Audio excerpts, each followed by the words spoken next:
형제님들에게 성령으로 충만하게 하셔서 하나님 말씀 잘 이해할 수 있도록 하나님 도와주시옵소서. 예수님의 이름으로 감사하며 기도 올리옵나이다. 주님 사랑하시면 크게 한번 아멘 합시다. 주님 사랑합니다. 아멘. 오냐 알았다. 주님이 그러실 것 같죠? 아니다. 내가 먼저 너를 사랑했다. 예.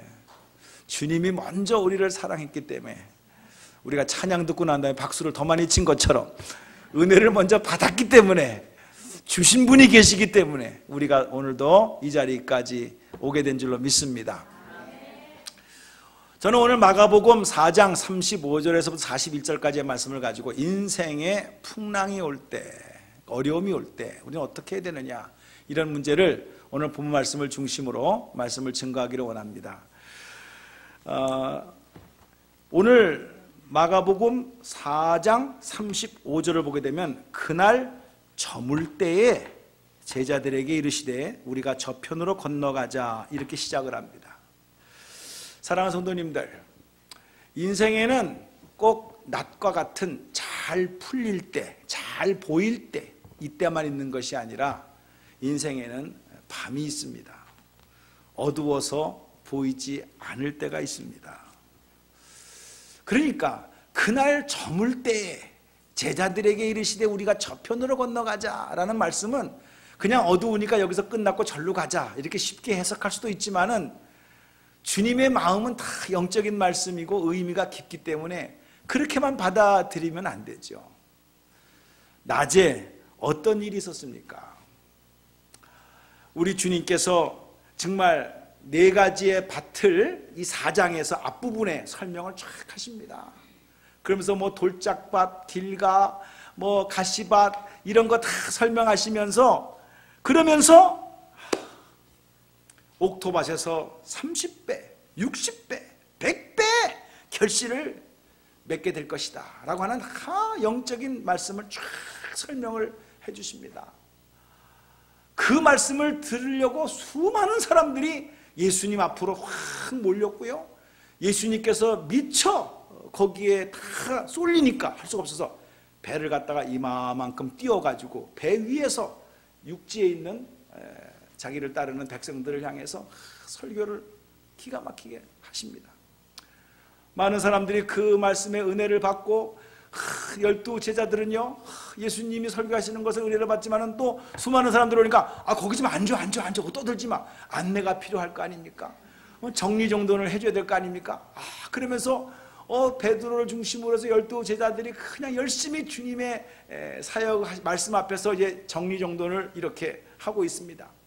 관중들 속에서는 유명한 사람들 있겠고 또 갈릴리 호숫가에서 지금 하고 있는 말씀이니까 어렸을 때부터 베드로를 잘 아는 같은 친구들도 있었을 거예요.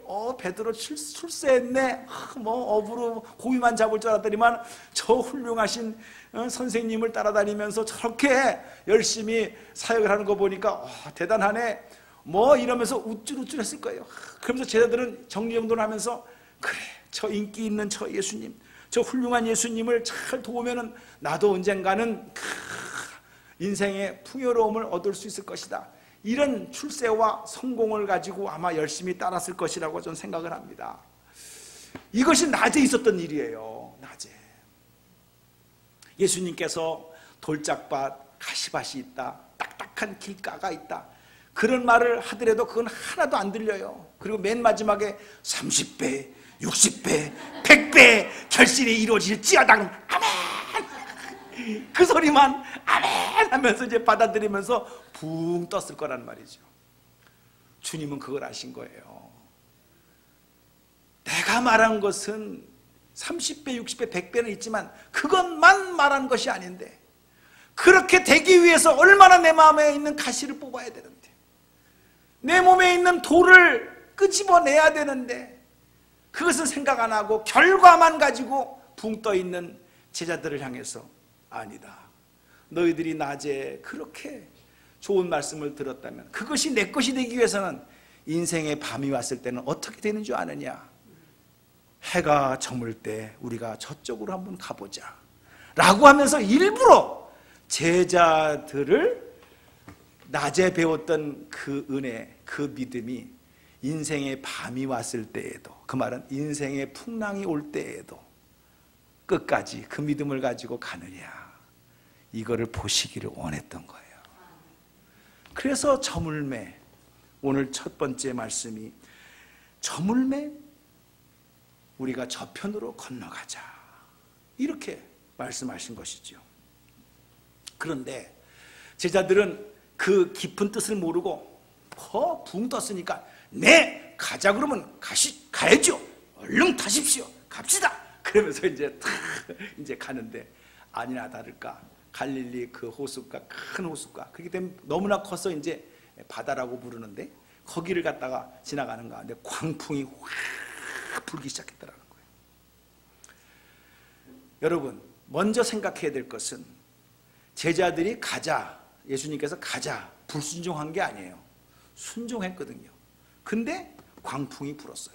이 말은 제자들이 불순종했기 때문에 풍랑이 이른 것이 아니에요. 이 풍랑은 물론 자연적인 조건이다, 이렇게 생각할 수도 있지만은 너희들이 잘 풀릴 때, 낮에 은혜 받고 할렐루야 했던 그 감정이 인생의 밤이 왔을 때, 인생의 풍랑이 왔을 때도 네가 진짜 그 믿음 갖고 제대로 갈 수 있는가, 이거를 한번 테스트를 한번 해보려고 주님께서 하신 것이다, 이렇게 한번 생각해 볼 필요가 있습니다. 아니나 다를까 제자들은 낮에 받았던 은혜 하루도 못 가서 다 잊어버렸어요. 그러면서 그냥 갈팡질팡하면서 다 죽게 되었다라고 소리를 지르면서 당황하는 모습을 그대로 성경은 보여주고 있습니다. 그런데 예수님은 38절을 보게 되니까 그냥 세워라 내워라 하는 것처럼 주무시고 계시는 거죠. 예수께서는 고물에서, 고물이란 말은 고물상 고물이 아니라 그 배 앞부분을 말하는 겁니다. 고물에서 벽에를 베고 주무시더니 그랬다는 것이죠. 여러분, 이게 남의 일이니까 그렇지 여러분들이 아마 그런 배에 타고 있다고 생각을 해보십시오. 아니, 지금 이런 상황에서 아무것도 돌보지지 아니하시고 그저 저렇게 잠만 자고 있는 저 예수님을, 아직까지는 예수님을 잘 모르거든요, 누군지. 내가 끝까지 내 생업을 포기하고 내 업을 포기하고 따라갈 수 있을까? 지금 당장 물이 들어와서 배가 가라앉게 됐는데 거기에 대한 현실적인 문제에 대해서는 관심도 없고 자기 생명까지도 돌보지 아니하고 그냥 잠만 자는 저 예수를 믿고 과연 나의 인생을 맡길 수가 있을까? 이 생각을 안 했겠냐는 거예요. 뭐가 피곤하다고 낮에 한번 설교하고 그냥 잠만 주무시는 저 예수님, 자기를 따르라고 해놓고서는 책임을 져야 될 텐데 이런 위험 상황 속에도 못 본 채 하시는 저분을 내가 따라갈 수가 있을까? 잠만 주무시는 주님의 모습을 보고 제자들은 분노까지 느낄 수가 있었다는 상황을 볼 수가 있습니다. 여러분, 선생이요, 우리의 죽게 된 것을 돌아보지 아니하시나이까? 이거를 점잖게 물어봤다고 생각하십니까? 그리니까 안 보이지만은 선생이요, 우리가 죽게 되었는데 어찌하여 잠만 돌아 주무십니까? 이렇게 물어봤겠습니까? 감정을 넣어보세요. 선생! 왜 잠만 자는 거예요? 왜 우리를 몰보지 않은 거예요? 이런 외침이었을 거라는 겁니다. 옛날에 제가 한번 말한 거지만은 여러분, 불이 나면은요, 대학교 교수고 뭐 교양이 있는 사모님도 소용없어요. 집에서 불이 났는데 대학교 교수가 됐다거나 사모님이다, 여보 불이야, 이렇게 말할 사람 없어요. 막 흔들어야죠, 깨워야죠. 저는요, 이 제자들의 외침이 제자들의 외침만이 아니라 오늘의 우리의 불만 섞인 주님을 향한 소리를 지르는 것일 수도 있다, 이 말이죠. 왜 내 형편을 돌아보지 않느냐? 이 말은 내 기도 왜 응답해 주지 않느냐? 언제까지 이렇게 지켜만 보고 있느냐?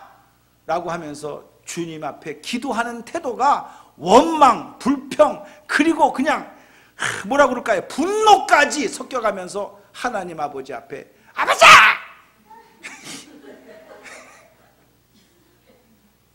이렇게 할 수 있는 그런 분위기를 지금 우리는 볼 수 있습니다. 제자들은 아직까지도 영이 안 뜨여졌어요.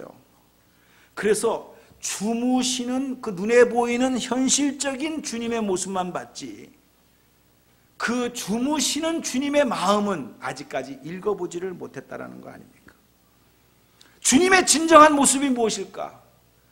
그리고 주님은 왜 이런 상황 속에서 진짜 몰라서 피곤해서 주무시는 걸까?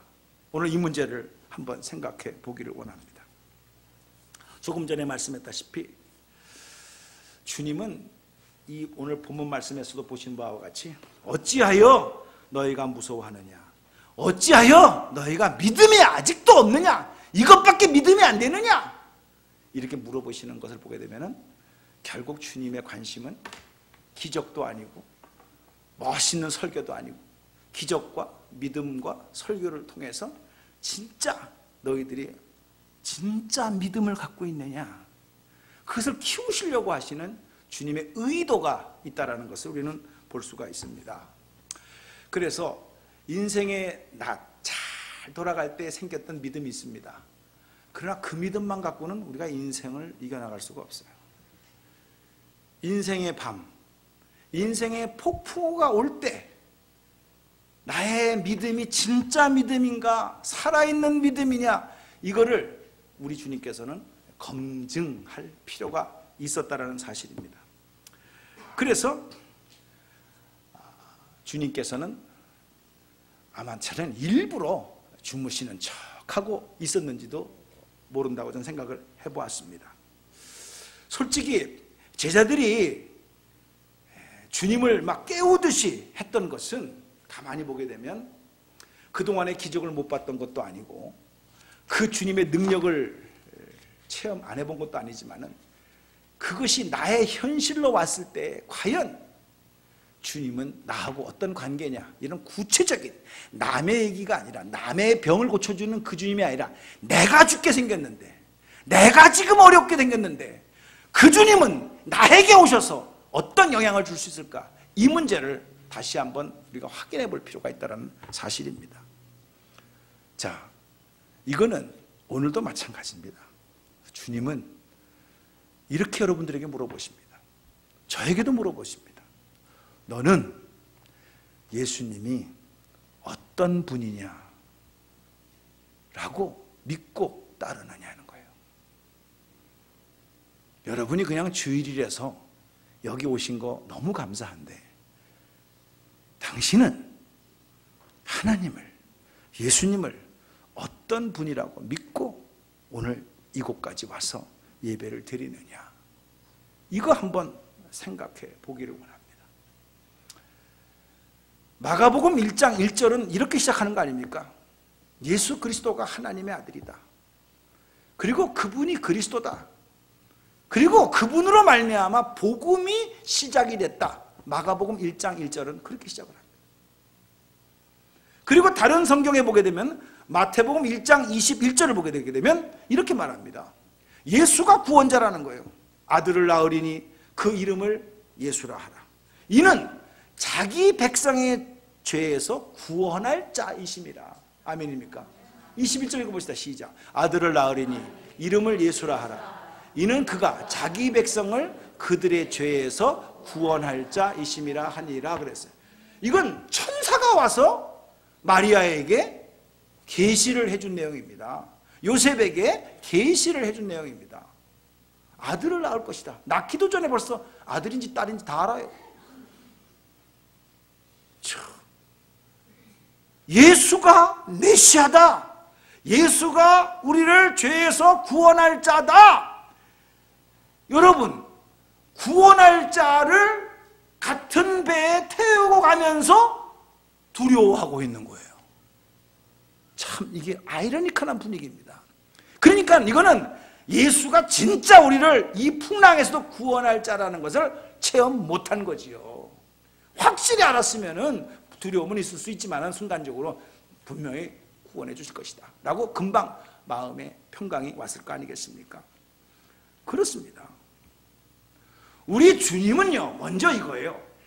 나를 이 땅에 보내주시고 온 인류의 죄를 사하기 위해서 나를 보내시고 온 우주 만물을 다스리시는 권세를 주시고 풍랑을 잠잠케 하시고 바람을 잠잠케 하시는 능력을 주신 하나님, 딱 주님은 벌써 아신 거예요.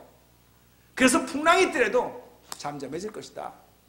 그것을 아시고 주님은 몸소 자기 자신이 스스로 먼저 그 어려움과 풍랑 속에서 마음의 담대함을 가지고 그냥 가시는 거예요, 주님은. 근데 우리는 그것을 못 봐요. 보이는 것은 하나님은 안 보이고 풍랑만 보여요. 파도만 보여요. 그러니까 죽겠다라는 거예요. 그래서 주님께서 하시는 말씀이 어찌하여 네가 이렇게 무서워하느냐, 어찌하여 믿음이 그것밖에 안 되느냐. 영어 성경에는 재밌어요. Do you still have no faith? 이렇게 해요. still이란 말이 참 재밌어요. 아직까지도 그런 모양이냐 이 말이에요. 네가 기적을 못 봤냐, 능력을 안 행해봤냐, 근데 이 풍랑 앞에서 여지없이 무너지는구나, 이거를 보는 거예요. 주님은 뭘 보여주신 줄 아세요? 풍랑을 보는 거, 파도를 보는 게 아니에요. 제자들 마음속에 지금 의심의 풍랑이, 두려움의 풍랑이, 불신의 파도가 막 일어나고 있는 것을 보는 거예요. 그러니까 Do you still have no faith? 이렇게 물어보는 거예요. 여러분, 저도 이렇게 설교하고 있지만은 당장 자식이 아파 보십시오. 내 몸에 뜨끔하는 무슨 어떤 이상한 사인이 오십시오. 덜컹합니다. 이거 뭐 아니야 이거. 두려워합니다. 걱정할 수밖에 없어요. 눈을 뜨면 두렵고 걱정이 되는데 새벽 기도 와가지고 눈을 감으면 그때부터 두려워하지 마라. 내가 너와 함께함이라. 내가 너를 굳세게 하리라. 참으로 내가 너를 도와주리라. 참으로 나의 의로운 오른손으로 너를 붙들리라. 할렐루야. 주님 감사합니다. 다 맡기겠습니다. 잘 될 줄로 믿습니다. 우리가 그러면서 가는 거 아니겠습니까? 환경을 보면 두려워할 수밖에 없고 의심이 생길 수밖에 없는 현실이지만 눈을 감고 전능하신 하나님을 보게 되면 내가 너와 함께 하겠다고 하는 주님의 말씀을 통해서 우리가 위로와 소망을 가지고 나아가게 되는 줄로 믿으시기 바랍니다. 그런데 여전히 물은 가득하게 지금 들어오고 있어요. 37절에 보게 되면 배에 가득하네. 제자들한테 물이 봐요. 큰 강풍이 일어나며 물결이 배에 부딪혀 들어와 배에 가득하게 되었더라. 그 물을 막 퍼내야 될 것 같아요. 지금 막 풍랑이 일어나면서. 현실적으로 지금 굉장히 다급한 것이죠. 이게 남 얘기가 아니라 우리 얘기라는 거죠. 저는 그것을 본 겁니다. 조그만 내 사업장에 물이 들어와도 그 물은 그 물이 아니라 진짜 불경기의 물, 그죠? 어떤 어려움의 불, 이런 물불이 탁 들어왔을 때 우리는 마음의 평강을 잃어버립니다. 균형을 잃어버립니다. 어찌할 바를 모르고 고민에 빠집니다. 한없이 약해지면서 당황하면서 한숨이 나오는 것이 우리의 모습일 수도 있다는 사실입니다. 그리고 주님 불러도 주님은 잠자는 모습만 보이네. 전혀 상관이 없는 듯 보일 수가 있다는 겁니다. 그분은 나에게 무관심하셔. 여전히 그분은 절박한 상황 속에서도 못 본 채 하고 계셔. 그러니까 우리는 쥐 하고서 막 흔들어 깨우는 겁니다. 그냥 막. 여러분, 이 현실적으로 나에게 다가오는 이 문제를 너무 쉽게 생각하지 마십시오. 이런 사건을 한두 번 본 게 아니고 오병이어의 기적도 보고 죽은 자도 살리신 것을 보고 다 본 제자들이요, 궁극적으로 맨 마지막에 마태복음 26장에 가서 거의 끝부분에 가서는요 어떻게 한 줄 아세요? 예수님이 잡히시니까 다 제자들은 예수님을 버리고 도망갔더라. 그것이 누구여? 바로 옆에서 바로 당신이여. 시작. 이게 인간이라는 것입니다. 그러니까 우리가 믿음 좋고 성령 충만할 때 대낮에 자기가 뭐 태산을 옮길 만한 믿음이 있다고 너무 자랑하지 마십시오. 밤 되면 다 도망갈 줄 몰라. 낮의 믿음과 밤의 믿음은 달라. 우리가 그거를 알아야 돼요. 그거를 알아야 돼요. 성경은 솔직하게 제자들은 다 예수를 버리고 도망갔더라. 마태복음 26장 56절에 그렇게 말합니다. 왜 도망갔을까요? 주님과 죽기가 싫으니까. 주님은 죽어, 나는 살아야 돼. 예수를 버리고 도망가니라. 왜? 잡히면 죽는 거거든요. 살려고 가는 거예요.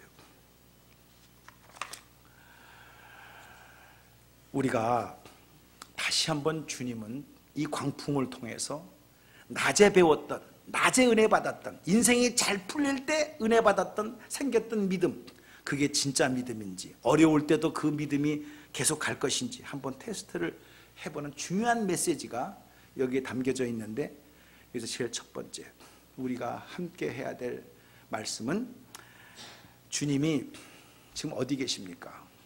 어디 계십니까? 시작. 배에 같이 계시죠. 우리가 놓치지 말아야 될 아주 중요한 말씀이, 메시지가 여기에 있습니다. 주님이 지금 광풍은 일어나고 있는데 주님은 다른 데 계신 것이 아니에요. 주님도 같은 광풍 안에, 배 안에 함께 있다는 사실임을 믿으시기 바랍니다. 내가 만든 배, 내 인생의 배, 위험하기 짝이 없는 배, 조금만 어려움이 오게 되면 흔들릴 수밖에 없는 나의 인생, 이 인생 속에 우리 주님은 뭐라고 약속하셨습니까? 내가 너를 떠나지 아니하고 내가 너를 버리지 아니하리라. 나 여호와 임마누엘 하나님이니라. 나와 영원히 함께 하겠다 말씀해 주신 하나님이심을 믿으시기 바랍니다. 함께 계십니다. 함께 계셔요. 주님이 함께 계신다라는 거예요.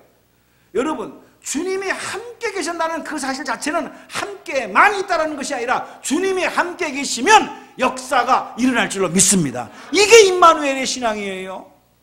우리는 함께 있어도 솔직히 뭐 위로는 받습니다. 그러나 해결할 점은 없습니다. 그러나 주님이 함께 계시면 문제를 풀어가시는 임마누엘 하나님임을 보여주고 있다는 사실입니다. 여러분은 지금 파도만 보였지, 우리의 삶의 현장에 함께 계시는, 모든 파도 속에 함께 계시는, 광풍 속에 함께 계시는 주님이 보이십니까?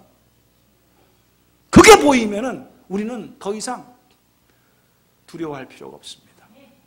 진짜 주님을 안다면, 당신이 주님이 어떤 분이라는 걸 안다면, 바람도 그 말 한마디에 잔잔해지고 그 파도도 말 한마디에 잠잠해질 수 있다고 한다면, 그들은 그때서야 아는 거예요. 잠잠해지니까 제자들이 있을 때 어찌하여 이렇게, 제자들이 어떻게, 야, 저가 누구길래 그 말 한마디에 바람도 그치고 파도도 잠잠해지는고. 여러분 꼭 그렇게 경험해 봐야 알겠습니까? 이렇게 믿으면 되잖아요. 그거예요. 우리가 말씀을 공부하는 이유는 그거예요. 그 주님은 어제나 오늘이나 영원토록 동일하시고 나와 함께 하시는 하나님이시라고 한다면은, 솔직히 주님이 없이 세상에서 살아가는 게 편안한 겁니까? 아니면은 불안하더라도 주님이 함께 있는 것이 안전한 겁니까? 답은 B라고 그러세요. 그게 맞는 말이에요. 예. 우리는 사건이 없으면 안전하고 사건이 있으면 불안하다고 합니다. 아닙니다. 주님이 없으면 불안한 겁니다. 주님이 있으면, 계시면 어려운 일 속에서도 우리는 주님을 의지하고 평강 가운데 그 어려움을 통과할 줄로 믿습니다. 할렐루야. 두 번째로 우리가 깨달은 사실은, 제자들이 먼저 저편으로 가자고 말씀하신 것이 아니에요. 예수님이 여기서 이제 말씀을 증거했다가 저쪽 편으로 건너가자, 주님이 말씀하신 거예요. 주님이 말씀하신 것을 믿고 제자들이 노를 저어서 간 것은 사실이에요. 맞아요. 주님이 노를 진 것은 아니에요. 그러나 주님이 가자고 말씀하신 거예요. 아멘입니까? 그러면 가게 되는 거예요. 누가 말했느냐에 따라서 말의 능력이 달라지는 거 너무나도 이 세상에서 잘 압니다. 주님이 이제 저편으로 가자, 가라! 라고 말을 했으면 어떠한 상황이 있다 할지라도 가게 되는 줄로 믿으시기 바랍니다. 우리는 주님이 가자는 쪽으로 가면 되는 것이지 반대쪽으로 갈 때 문제가 생기는 거예요. 저편으로 가자라고 했을 때 같은 방향으로 가면 어려움이 있고 힘들어도 끝까지 마지막까지 가게 된다는 사실을 다시 한번 이 말씀을 통해서 깨닫게 되기를 주님의 이름으로 축복합니다. 그러므로 여러분들도 책을 많이 읽으셔서 알겠지만 요즘의 세상에는 속도가 중요한 게 아니다. 뭐가 중요하다 그랬죠? 방향이 중요하다. 누가 어느 분이 방 그랬어요. 그래서 방향이 중요하다. 맞아요. 속도보다도 내가 어떤 방향으로 살 것인가. 돈 벌려고 하는 속도가 중요한 게 아니라 방향, 어떻게 살아야 될 것이냐. 이 방향이 중요하다. 계속해서 그 말씀을 하고 있습니다. 주님이 가자 그러면 가는 거예요. 흔들리지 말라는 거예요. 파도가 있다고 해서 이거 잘못 왔나? 이러지 말라는 거예요. 확실한 응답 속에서 이루어지기를 주님의 이름으로 축복합니다. 이 말은 이 장면 그대로 시편 기자가 수백 년 전에 기록한 내용이 있습니다. 107편을 제가 찾았는데요. 한번 떠주세요. 여기 그대로입니다. 읽어볼까요? 24절 시작.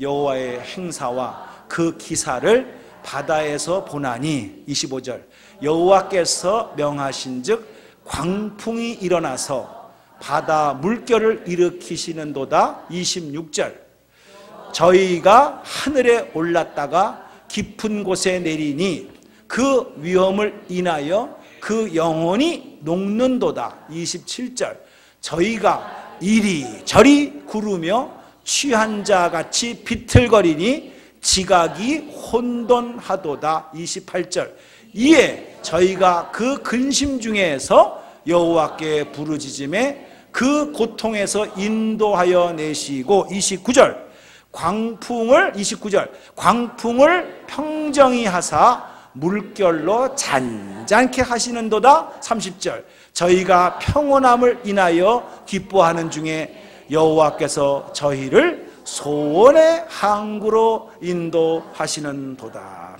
아멘. 할렐루야.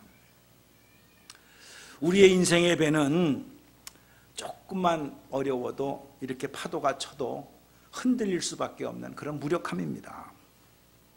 그래서 우리가 이 작은 인생의 배를 할 때 파도가 특히 칠 때 솔직히 우리는 두렵습니다. 우리가 가진 걸 가지고 이 문제를 해결할 수가 없다라는 현실입니다. 솔직히. 그래서 우리가 주님께 부르짖는 겁니다. 주님, 원망으로 부르짖던 불신으로 부르짖던 분노로 부르짖던 그래도 주님을 향하여 우리가 컴플레인을 했다 이 말이에요. 주님 뭐 하세요? 주님 도와주시지 않으면 우리는 안 돼요. 우리는 그거밖에 안 되는 믿음이지만 그래도 그 주님을 향하여 부르짖을 때 그 주님은 우리를 소망의 항구로 안전하게 도착하게 하시는 하나님이심을 믿으시기 바랍니다. 그래서 바람과 파도도 순종했더라 이렇게 성경은 말씀하고 있습니다. 여기까지가 이제 제가 그냥 한 거고 오늘 맨 마지막 세 번째는요 기도하면서 하나님께서 깨닫게 해주신 귀한 메시지가 마지막 남아 있습니다. 이것은 첫 번째는 내가 함께 있겠다고 하는 그 말씀이고요. 두 번째는 주님께서 저편으로 가자 말씀했으니까 가게 되는 것이니까 중간에 어려움이 있더라도 말씀만 붙잡으면 가는 거니까 중간에 어려움이 있더라도 두려워하지 말고 가라 이런 뜻이고요. 세 번째는 어떤 뜻이냐 하게 되면은 이건 기도하면서 주신 말씀인데 제자들에게 실제로 데몬스트레이션을 한 거예요. 뭘로 데몬스트레이션 했습니까? 그 바람과 풍랑이 있는 가운데에서 주님은 말입니다. 마치 킹 사이즈 더블 베드에 주무신 것처럼 팍 주무시고 계셨다는 거예요. 이런 마음의 동요함이 없는 모습을 데몬스트레이션 해줬어요. 참 이거는 인간이 해석할 수 있는 방법이 아닙니다. 보십시오. 만일에 어린아이들이 있을 때 부모님이 더 두려워하거나 당황하는 모습을 보게 되면 더 애들이 두려워합니다. 가만히 있어. 잠잠해. 아빠 엄마가 다 해결해 줄 테니까 너는 걱정하지 마. 나만 따라와. 이러면 애들은 안정합니다. 근데 엄마 아빠가 호들갑을 떨면서 애들이 정신이 없어요. 마치 홍해바다 앞에서 똑같은 장면이에요. 뒤에는 애국 군대가 쳐들어오고 앞에는 갈 수가 없는 큰 홍해바다가 있는데 너희들은 잠잠하라. 하나님이 하시는 일을 봐라. 모세는 잠잠하게 호들갑 안 떨었어요.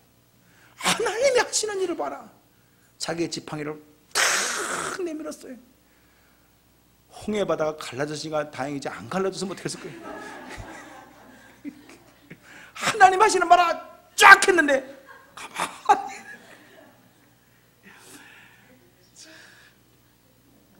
주님은요, 이런 상황에서 호들갑 떨신 것이 아니야. 그냥 편안하게 봐라. 내 아버지, 내 하나님은 절대로 우리의 생명을 건드리지 않는 분이야. 봐, 난 그 하나님을 믿기 때문에 나도 똑같이 너희들과 함께 풍랑과 바람 속과 파도 속에서 흔들리고 그냥 뭐 롤링, 피칭 다 나오고 막 오바이식할 수 있는 상황이지만 나는 그 하나님을 믿는다. 나는 그 하나님이 반드시 소망의 항구로 인도하여 주시고 도착할 것을 믿는다. 그 나는 잔다. 이게 무능력한 게 아니라는 거예요. 그 하나님을 신뢰하는 모습을 담대하게 데몬스트레이션으로 보여준 모습이에요. 이거는 쇼가 아니라 진짜 예수님은 그 하나님을 믿었어요. 그거를 제자들에게 보여주신 거예요. 우리가 그렇습니다. 우리는 이런 것을 아직 못 보기 때문에 환경 속에서 흔들릴 수 있지만 성령께서 가끔 우리의 영안을 열려줄 때가 있어요. 마치 사도 요한에게 반모섬에서 하늘문이 열리면서 하늘의 영광을 보여주면서 언제 죽을지 모르는 요한에게 너는 이 말씀을 받아서 써라. 그러면서 그 감옥에서 하나님 말씀의 계시를 받은 것처럼 어느 날 하나님의 은혜가 쫙 미쳐져가지고요. 나도 안다. 그러나 내가 너와 함께 있지 않느냐. 내가 말씀한 게 아니냐. 그렇기 때문에 나도 그 하나님을 믿어서 나 이렇게 편안하게 아무것도 없는 것처럼 이렇게 잠잠하게 가는 거 봐라. 반드시 소망의 항구로 도착하게 할 것이다. 나는 그 하나님을 믿는다. 사람마다 크고 작은 믿음이 다를 수가 있고 사람마다 크고 작은 환경에 따라서 흔들릴 수가 있지만 동일하신 하나님, 그 하나님을 의지하고 가는 예수님의 모습을 통해서 맞아, 우리에게 소망을 주시고 격려를 해주시고 흔들리는 마음속에 파도가 아니라 내 마음속에 일어나고 있는 의심의 파도, 내 마음속에 일어나고 있는 분노의 파도를 잠잠케 하시고 믿어, 돼, 내가 있잖아. 오늘 이 말씀이 여러분에게 큰 소망이 되기를 주님의 이름으로 축복합니다. 축복합니다. 기도하겠습니다. 거룩하신 하나님,